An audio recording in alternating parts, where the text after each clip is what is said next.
সোনু, খেতে বসে গেছিস? আজকের রয়েছে দুপুরের মেনু হচ্ছে ভাত।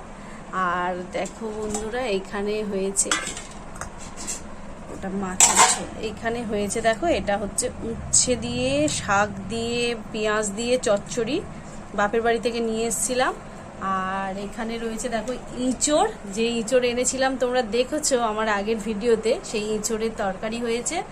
আর এইখানে হয়েছে পটল দিয়ে, আলু দিয়ে রুই মাছের ঝোল, একদম লাল লাল ঝাল ঝাল। দেখেছিস শোনো, তরকারিটা দেখো বন্ধুরা, দারুণ খেতেও হবে কিন্তু, দারুণ পটলের ঝোল। আর এখানে কালকের আমের চাটনি করেছিলাম, রয়েছে একটু। আর এখন খেতে বসেছে মেয়ে।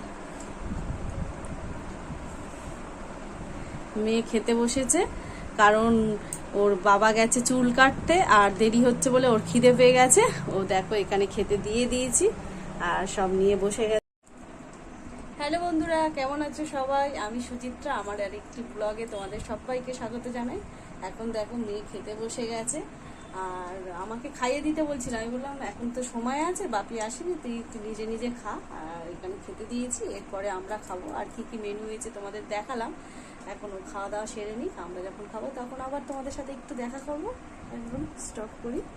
খেতে বসে গেছি বন্ধুরা। আর ও কখন খেতে বসেছে তোমাদের দেখালাম বন্ধুরা আগে। ও এখনো সেই ইঁচড় দিয়ে খেয়েই যাচ্ছে, খাওয়া শেষ হচ্ছে না। আর তুই তো খেলি না, আমার ভাগে দেখ কতটা চচ্চড়ি পড়েছে। প্রথমেই চচ্চড়ি দিয়ে খাচ্ছি, আর এটা পুরো উচ্ছে দিয়ে করেছি। ও তেতো হবে বলে খেলো না উচ্ছের চচ্চড়িটা। তেতো খাওয়া কত ভালো জানিস?